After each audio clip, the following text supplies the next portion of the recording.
Hello there, ladies and gentlemen, this is Boisterous coming to you with some Masters League Magnificence out of the map Star Station. Spying down here in the bottom of the left-hand corner as our red Terran player, reppin' ETL. We do have ETL's Typhoon, and up here in the top right-hand corner, reppin' his clanny thing, NTC. I don't know what that stands for, but you know, whatever. And it's Misaka as the blue Zerg player. We're having actually a red versus blue TVZ showdown on Star Station cross locations, which is like absurdly good for a Zerg player because, I mean, this map is kind of awkward if you line up like laterally, and I think, yeah, that's a possibility on this map, right? Right, because I think I've spawned that way before. But anyway, it's really awkward if you line up like north to south because this base is not where you want it to be because you're expanding towards your opponent, and that's nothing you ever really want to do. And then this base is just fucking far as shit away. Similarly, I mean, just like laterally across the top positions are a little bit awkward because, you know, this third base is not in an optimal position. There's a lot of flanking routes to it. There's, you know, this one, and even like just swinging around from the top here, you can kind of cut someone off at the natural and really split their army in two. And it's just annoying to really spawn in any other location as a Zerg player other than just cross map, because cross map you are really in a safe location, and you know, you can basically do whatever the hell you want. It's even more open than like Shakura's plateau as far as where you want to expand and how much room you have to get that expansion down. The natural is a little bit less safe, but that doesn't really matter for Zerg players. That's mainly for players that try to build up a wall across there.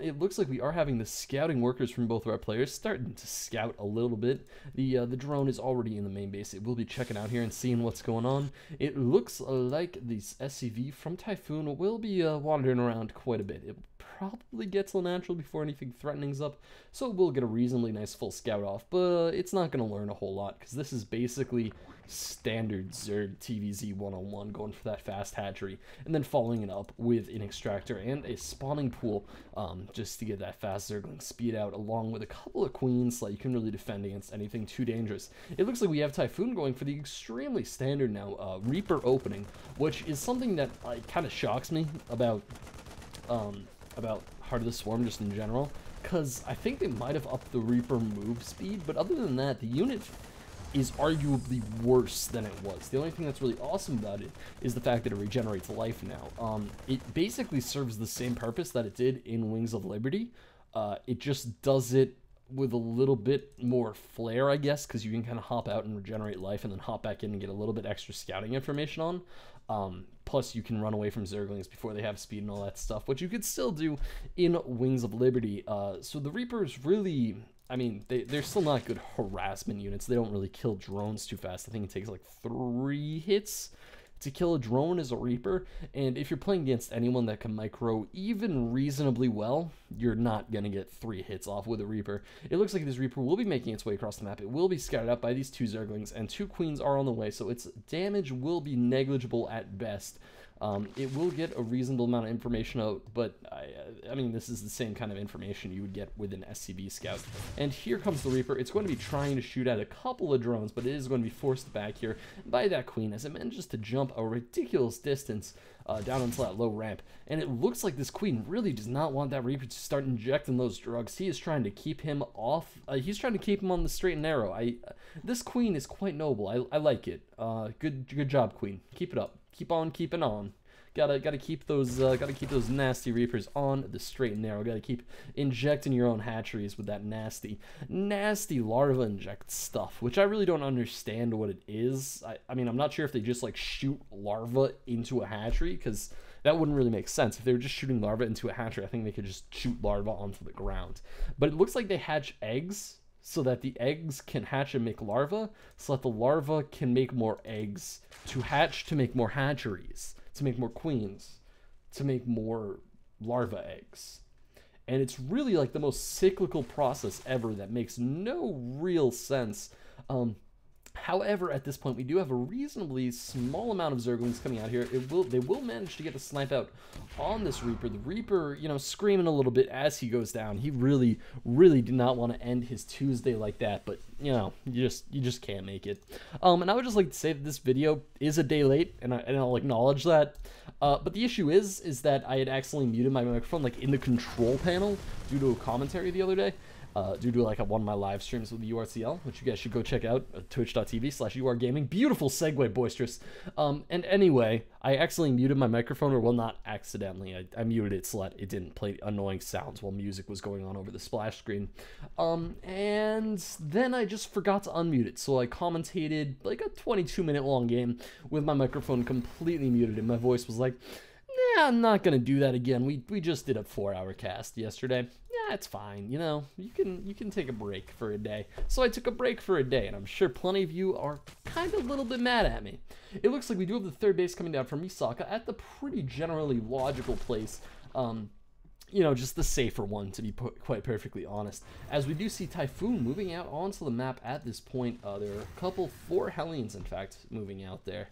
And those things should be able to do a decent amount of damage. I mean, we basically only have Zerglings at this point. Granted, there are quite a few Zerglings, and there is a decent SimCity here along with multiple Queens to defend that front. So it should be pretty okay for the Zerg player, but it's going to be annoying to just get all of your Zerglings sniped, because that's basically what these Hellions will be able to do in the short term. It looks like we do have our Zerg, or our Terran players switching over to Widow Mines, which is kind of interesting, because I think Widow Mines have really shown themselves to just be a very gimmicky unit.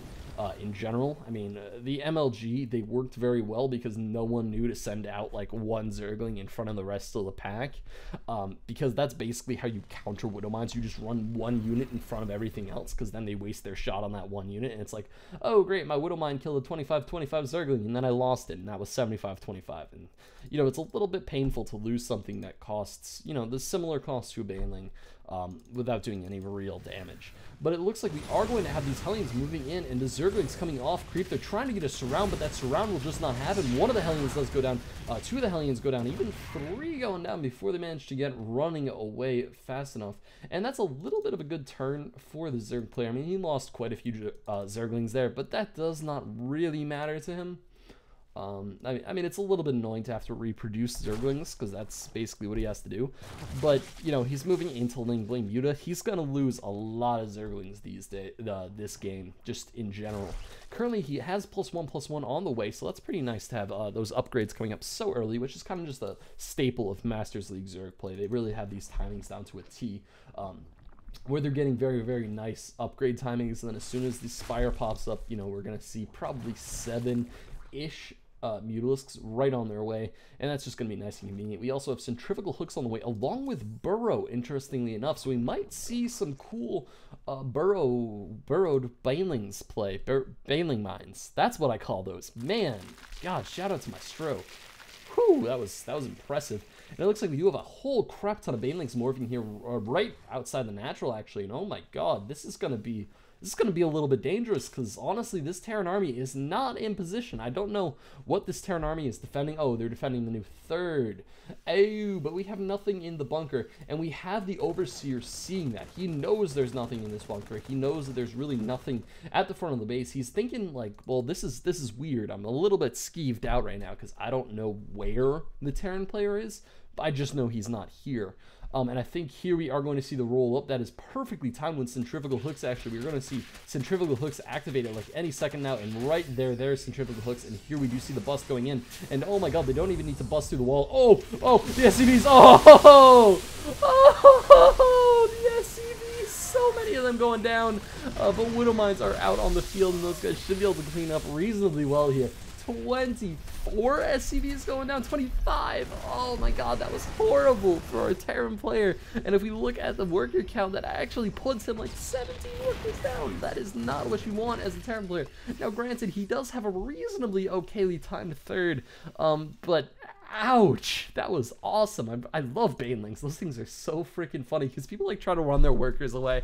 It's like you have Centrifugal Hooks. Just keep them in the worker line and have them waste more Banelings on them, or split them out better, like split 1/2 to the right and 1/2 to the left, or like 1/4 to the north to the up left and 1/4 to the upright, and then down left, down right.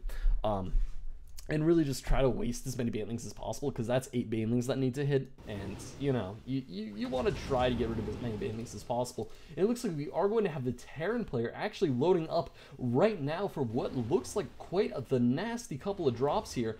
A little bit of like interestingly spaced out. He really did not want to load up any of these logically. We have a Widowmine, a Marauder, an SCV, and 3 Marines. Not quite sure how we got an SCV in here. We have 5 Marines, and we have 8 Marines. So I guess the 8 Marines one is the only one that really makes sense. And they are actually going to come upon maybe...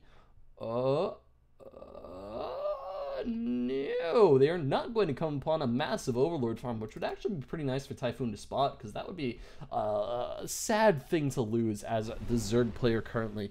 But even in production, we see that he only has 4 Mutalisks out right now, and that is not enough to really deal with these drops. And here they are going, they're going into the back of the base. They are not really in a good position here, and oh my god, those things are going to get ripped to shreds by the Zerg army. That is not a spot you want your Medivacs to be in, and he is going to be pulling out at this point. However, here comes another drop. That SCV landing, tanking a couple of Widowmine, or a couple of Spinecrawler shots, being quite useful. And here the Widowmine, whiff, swing and a whiff, swing and a whiff so hard, and that Widowmine will not be able to load up and get ready for another shot before, oh my god, the Widowmine's still alive. Guys, we need to be very quiet here for this Widowmine. He's going to be working very hard, and we do see this drop going down, actually managing to distract the creature of our Zerg player from this Widowmine for just long enough for it to possibly get another shot off. And here we have the Widowmine. Oh, there we go. A reasonable shot off onto those workers, and it looks like 18 workers have been killed for our Terran player. So really, he has kind of evened up the workers killed. I mean, Misaka spent a lot of money breaking down that wall and getting that Baneling bust done. And granted, Typhoon lost multiple Medivacs for that drop, but I would still call, I think the losses for Misaka were a little bit more severe than the losses for Typhoon. Now, of course, we do have Misaka just getting ready to charge the front, and oh my god, Typhoon, your army! Typhoon, your army! You have no army! It looks like there is a Widowmine down, but you have no army, and oh my god, the Widowmine! The Widowmine! Oh! Oh, so many of the hits going down onto those Mutalisks. Those Mutalisks are getting quite injured, but it looks like we are going to be going into a base trade scenario right now, as we do see Typhoon moving up into the 3rd base now. He is going to be able to snipe out that hatchery quite fast. It looks like we do have a crap ton of Widowmines, and if these Widowmines get into a good position, we could see a nice spot for Typhoon at this point. It looks like we do have the Banelings morphing in, and one of the Banelings does manage to go off right onto that Widowmine. However, these Widowmines are in a beautiful location for really charging the front here, and here we do have these Widowmines. They are going to be able to do a reasonable amount of damage to these Zerglings as they start tracing in, and oh my god, it looks like in the Zerg's corner of the map, we do have the complete cleanup basically here, and a couple of Widowmines going to get some nice damage done onto these Mutalisks. Quite a few of these Mutalisks are going to be going down, as we see the Terran force moving right into the natural, and oh my god, this is an intense end to this game, as we have probably one of the more severe base trades I've seen in a while. Usually it's just like one player finds that he has to pull back, and honestly at this point I would say that's the Zerg player. The Zerg player has done a reasonable amount of damage here. He got the natural down. He should really be, you know, running away to deal with, you know, the army that the Terran player has at his front, because this army is going to be able to clean up his base, and honestly I'm not sure if he's going to be able to run it out, because these Widowmines are all ready to shoot, and this is a crap ton of Widowmines all ready to shoot. And it looks like the 4th base has gone down for Misaka.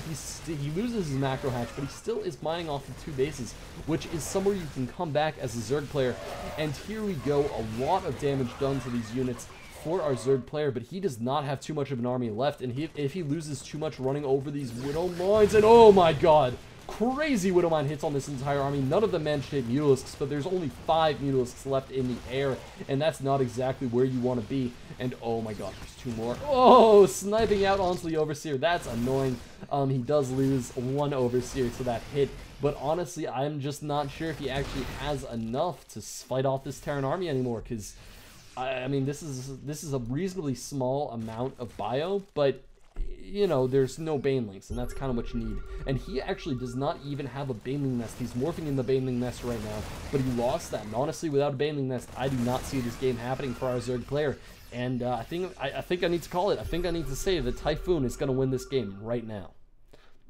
I mean, he's, you know, he's up by 45 supply, and I probably made that last base trade a lot more exciting than it really was. But, you know, that's my job. That's why you people watch me, because I yell at shit. And that's the important part. And here we do have these Marines, you know, kind of scaring off the, kind of just scaring off the Mutalisks. And it looks like these Mutalisks are trying their best to just draw attention away from the Zerglings in the main base, because he's trying to wait until he has a reasonable amount so he can actually do damage here. And here, the Zerglings are going to be charging the front, and oh my god, too many medevacs. Everything getting picked off for our Zerg player, and that is going to be game as Misaka calls the GG and drops. And wow, that was an awesome game. Congratulations, Typhoon. That was a real, like, nail biter right up until the end. I mean, if you had not gotten into that main base and sniped off the baneling nest, that game really could have gone either way, because Misaka still had a reasonable amount of economy. He could have morphed in a pretty good Zergling army if he had been able to keep his queens up and keep getting those larva injects off. But anyway, guys, if you want your games commentated, and I would love to commentate them, I commentate on any level, and you guys can just send them on into boisteroussc2@gmail.com. It will, of course, be in the description for your viewing pleasure. And also, if you guys want any more Boisterous action, and I mean, let's be honest, you do, you can head over to youtube.com/user/boisteroussc2. Also, big shout out to the URTL, who I commentate for on Mondays and Wednesdays at 7, Tuesdays and Thursdays at 9, and Sundays at 5. And you guys can go check them out and follow them over at twitch.tv/urgaming. There's 22 matches a week. Everything's casted. It's fantastic, and you guys should definitely go check that out. So anyway, guys, this is Boisterous signing off.